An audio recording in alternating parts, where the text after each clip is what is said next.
Hey Mompreneurs, it's Tammy Capri here. Welcome to another episode of Huddle Talks. This is the Divorced and Desperate series. Before we jump into episode 1 of this series, I want to pause for a moment and just ask you to take a moment and go ahead and hit that subscribe button.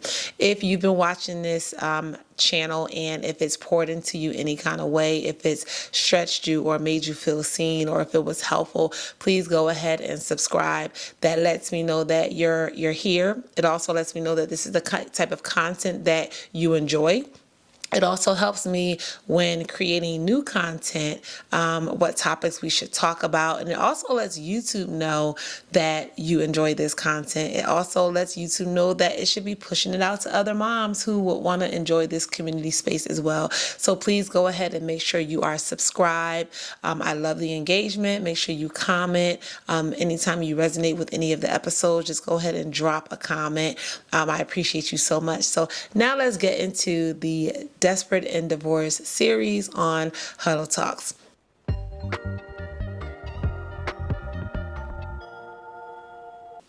So why did I create the Desperate and Divorced series? Well, this series was created for the mompreneur who is still trying to find herself after divorce, whether it be 5 years or 5 months after your divorce. Some women are still stuck in a season where they don't have that purpose. They don't have that fulfillment. They don't know who they are, what they truly want, right? Even though they're doing all of the things, they're showing up for their kids, they're showing up for their job, they're still doing the business, but they still don't have that real fulfillment in life. Who am I really? Especially after that identity of being a wife was stripped from me. And how do we rebuild from that? How do we bounce back from that? This series is for you. And why? Because yes, at one point of my life, that was me. I was divorced and desperate. And when I say desperate, not in the sense of desperate for that relationship, desperate for that marriage, right? And I'm going to redefine the word desperate later on in the episode, but desperate to find me again. Desperate to understand who Tammy Capri was. I know what that feels like, right? And so many women are still stuck in that season because there's no timeline on how long it can last, right? So this series is going to help you transition through that, whether this is new for you or you've been feeling this way for a while. So go ahead and get your coffee. I have my tea right here. Get your notepad, and I want you to take some notes. What does it look like rebuilding after divorce? What are some of the things that we need to do to really rediscover us and who we are after being the wife, when that identity is stripped from us? Well, first thing that you're going to have to do is you're going to have to sit with yourself. You're going to have to name that internal crisis. You're going to have to put names to all of those emotions that you're feeling inside. You're going to have to sit with it, know it, embrace it, learn it, and understand it. Why? Because it's going to create a bunch of chaos within you if you don't organize that. Right? It's going to create so many emotions where it's going to throw you into anxiety. It's going to throw you into depression. It's going to throw you into this self-made pressure that we put on ourselves when we don't know where we're going in life, when we don't understand who we are in life, right? Sit with that. Sit with that. Be still. Be still. And to add some scripture to it, Psalms 46:10, I believe it says, "Be still and know that I am God." And going back to scripture, putting some scripture to it, I'm reading through Psalms and me understanding and learning about that chapter, what was going on when God said, "Be still and know that I am God." The Iranians was one of the most powerful empires, right? And they had already destroyed like 46 cities, and they were coming for Jerusalem next. So the people of Jerusalem, they were scared, right? They didn't know what was going to happen after this attack. They didn't know what life would be like. They were preparing to die. They were preparing to be kidnapped and captured, right? But restoring that faith that we had in God, God had to reassure his people, be still. Know that I am God, right? Everything that you're about to go through, everything that is about to come to you is for a purpose, right? You trust me. You trust me with your life. You say you do. You say it with your words. You say it in your prayer. But now, game time. But now it's here. Now it's knocking at your front door when we have to have the most faith. When we're faced with that worst case scenario is when he's going to test our faith the most. When we're faced with life's challenges is when our faith is tested the most, right? In the midst of the people of Jerusalem getting prepared for this attack, right? And they're running amok and chaotic. Well, that's what's going on internally with us, right? Our emotions, our feelings is running amok and chaotic. And it got our mind thinking fight or flight. It got our mind going into the survivor mode. Now we have to feel like we're doing everything or we're not doing it fast enough, and we have to get to that end goal now. And God is just saying, no, baby girl, be still. Be still and know that I am God. Be still with your thoughts. Be still with me, right? Be still and trust that everything that you've gone through was for that purpose. Everything you've gone through was for your purpose, your assignment. Everything that you've gone through was supposed to create the next version that I need of you. This is what he is saying. This is what he's saying. So it is absolutely okay not to have all the answers right away, but we must be still long enough to identify what's going on inside of us so we can begin to sort these things out, so we can begin to understand what's taking place and what's transpiring inside of us, right? Because what does the internal crisis feel like? You are functioning, but you're not living, operating on autopilot. And that happened to me far too often, especially when so much is on my mind that I'm not even thinking about my routine for the day. My body just naturally go through the routine. It was one day that I had an appointment that day. I had an appointment one morning, and because my routine is get the kids up, get them ready for school, drop them off at school, go to Starbucks or Dunkin' Donuts or whatever, get my coffee and go to work. That was my normal routine at one point. When I had that doctor's appointment, I was thinking so much about my life and as I'm driving, and I wasn't even paying attention to the road.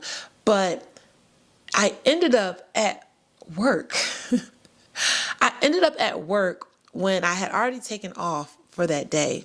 I had already prepared myself to go to this appointment, but I still ended up at work. Why? Because my body was on autopilot. Right? Those thoughts, those emotions was a big distraction to what I should have been doing when my body naturally went to what I was accustomed to do. Right? We'll start operating on autopilot. And what happens when you're on autopilot? Time seems like it's on speed when you are not focused. Time seems like you'll look up and a month that went by and you're like, what did I accomplish? What did I do? Right? I feel like I haven't done anything, right? Or even that drive to work. How did I get here? How did I end up here? I don't remember really going through stop signs or riding on the highway, even though you remember it vaguely, but it wasn't like you were focused on the road or the drive there because you were distracted with all of that internal chaos that we did not sort out, right? So we don't want to fall into an autopilot because then things are just happening and we can't be intentional with our next move if we're on autopilot, right? But when the house gets quiet, right, when you have that moment, sit with God, pray about it, talk to him, journal, whatever it is, get those thoughts out and then really start to ask yourself, what is it that I really want? What is it that's really going to bring me fulfillment? What's really going to make me happy? And I can tell you that most women, especially late 30s, early 40s, don't have that figured out. They don't know what they want. And this contributes to those midlife crises that we're hearing because we start to think that we did not do enough because we were serving others. We did not do the things we wanted to do. We did not experience things we wanted to experience because we were so busy being wife or being mommy, right? Or even daughter or sister. And if you're a caretaker, right? We've showed up for everyone else, every aspect of their lives that we didn't have an identity outside of that. So we go into this crisis of now we have to try to rush and try every single thing. And now we're scattered all over. Be still. sit with yourself and really learn what it is that you want to do. How do you see your life? Because you did it when you got into the marriage, right? The moment he proposed or you guys decided to get married, you started at one point envisioning what your life was going to be like during this marriage, right? You pictured yourself as a wife, right? When you found out you were pregnant, you pictured yourself as a mom, right? Visualizations, like visualizing how your life is going to be the catapult for you to start naturally working to get to that vision, whether you want to or not, right? Now, the outcome of the marriage may have not been divorce, but those are things that happen because, of course, you're joining two people. You can't control what he does or your actions, or if you were mentally ready. Like, that's a whole nother conversation. But the fact that you became that wife because you envisioned it, that's the same format. That's the same strategy that you're going to use to build your life after divorce, right? Who do you want to be? How do you want your life to unfold? How do you want your life to go? How do you see your life? Really sit with that, and everything that you've been through that marriage and that divorce is going to teach you the lessons for you to become that person, right? Maybe in your marriage you weren't as outspoken, or maybe you shrunk yourself and you didn't like that feeling. Maybe you felt like you had to submit so much that your needs weren't being fulfilled and his were. You were always being that people pleaser, and that feeling, that those characteristics are not serving you at all. They're not helping you, right? And you don't like those feelings. So what do you do in this next season, right? You put things in place. You put your boundaries in place so that way you don't fall back into that person, to those motions, to those old habits, right? You have to understand who it is that you are, who you want to be. Just like in the scripture, Psalms 46:10, be still and know that I am God, he's going to give you the answer. He's going to give you the answer. You have to trust that this was not the end. And in the midst of going through these hard times or hard situations, the enemy is going to try to speak louder than God's voice. He's going to try to get more bolder. He's going to get braver. He's even going to show up as a solution at one point in your life to try to divert you to become from becoming that person that you saw yourself as, the one who was preparing for the bigger assignment that God has for you, right? He's going to give you those distractions, but that's yet going to be another test. That's yet going to be another test, because it looks so good when the enemy dangles the shiny thing that you long for, especially when it comes to another marriage or another relationship, right? He's going to dangle that in front of you, but there's going to be some things that remind you or triggers you from your past marriage, and it's going to test you then. It's going to test like how strong you are. It's going to test where your mental is. It's going to test, can you really steadfast to the person that you're becoming? Or will you shrink again because he's dangling this nice shiny thing in front of you again, right? Those things are going to happen. Those things are going to come. But that ultimately is your test. So you really have to be assertive in knowing what is it that I want for myself, not just for my kids, but for myself. Another thing that I've noticed with women who don't know what they want out of life or who they're becoming is that we tend to jump from idea to idea, from business to business, right? We just start doing things. And while that's okay, because now we have to discover what we do like, we have to try things out, right? But we're starting unnecessary things. We're starting things because it looks good to everyone else, and it looks fascinating, and we just want to try it, and we're not seeing it all the way through. We're just jumping, finding or trying to find the fulfillment when we're not sticking in it long enough to go through any hardships, right? You must go through hardships or some adversity when you're trying new things. That's normal. It's an inconsistency that is created when we're searching. And if we're not careful, that inconsistency can go on and on and on without us answering or addressing the real problem. It'll just create a new problem, right? It'll just lead into this unfulfilledness. So if we are in a season where we feel like we're jumping all over the place, we have to stop to, again, be still and analyze what we're going through. You want to continue to search, but not fall into being scattered. You want to continue to search, and the things that you do like, stick with it. Stick with it and give yourself time to learn and to grow through that, right? You're not on anyone else's timeline but your own. You're not on anyone else's lane. You're in this. This is solely for you. Right? God has you on this journey. Yeah, He's going to send you people to support you. He's going to send you the people that's going to test you. But ultimately, this is about you. This is about your journey. This is about your assignment. So allow the room for the mistakes. Allow the room to not be okay and be perfect. And don't allow the enemy to have you thinking that it's not normal, because it is. Because it is. I don't care what level or what stage you are in.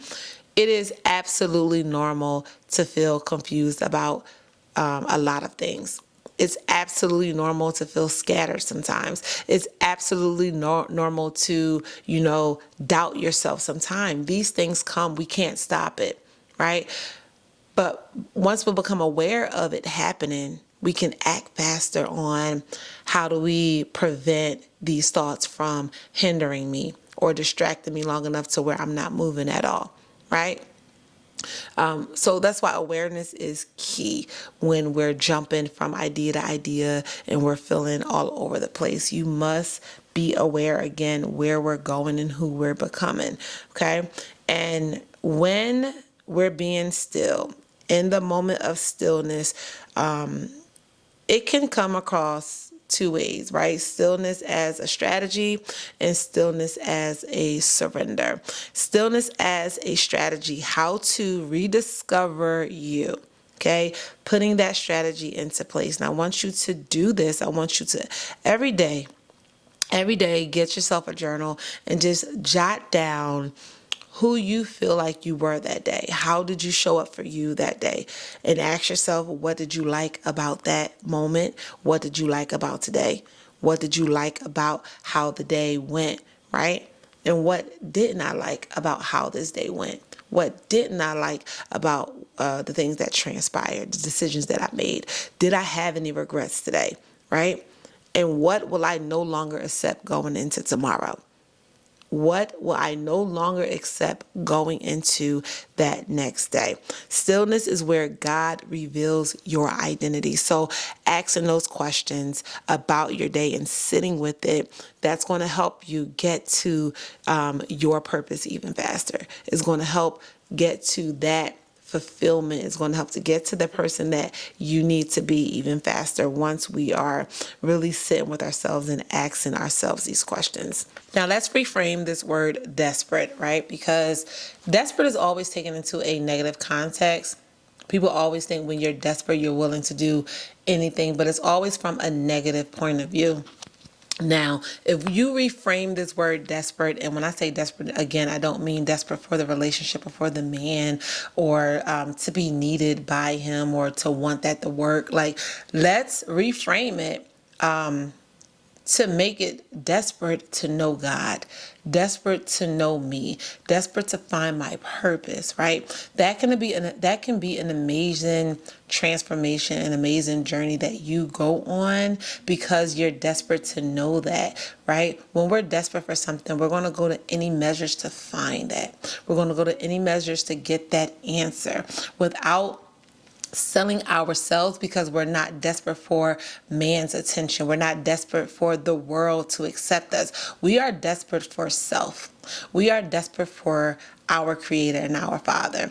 And in that sort of desperation, that's what's going to keep you consistent and focused on your faith journey.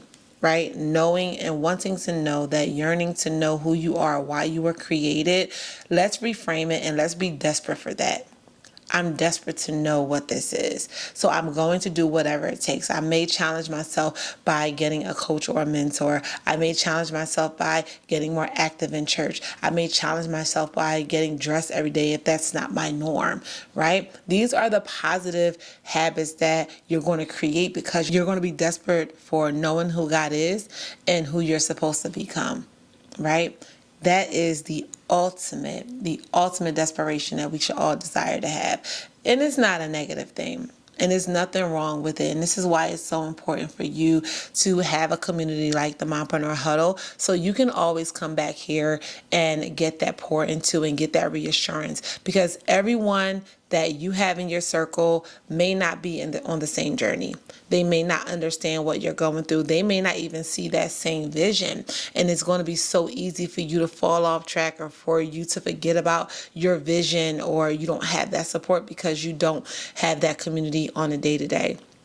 So it's going to be very important for you to, tap in with those communities, start getting outside around those other moms, start networking, right? And of course, start coming back to here more often to this channel. This is the place where women come to find purpose, to help them find purpose, whatever it may be.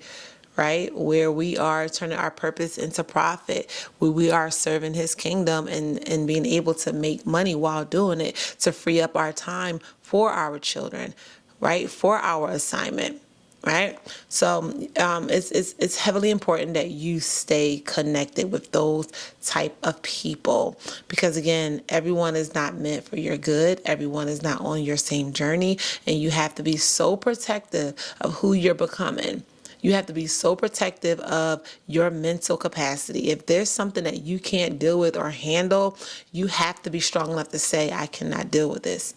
This is beyond the capacity that I can deal with right now. And it is okay to say no, because you are becoming her. You are her, right? And right now, God is stretching you to become that version that he needs so you can fulfill the assignment that he gave to you, because the assignment has not gone anywhere, even after the divorce.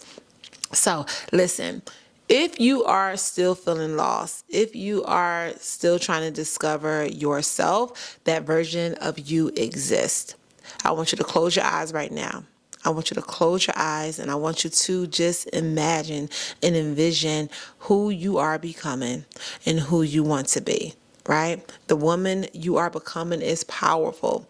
The woman you are becoming is impactful. The woman you are becoming pours into herself first, right? She pours into herself first, so that way she can show up as the woman she needs to be for her children, for her family, and for that next king, if that is one of her desires, right?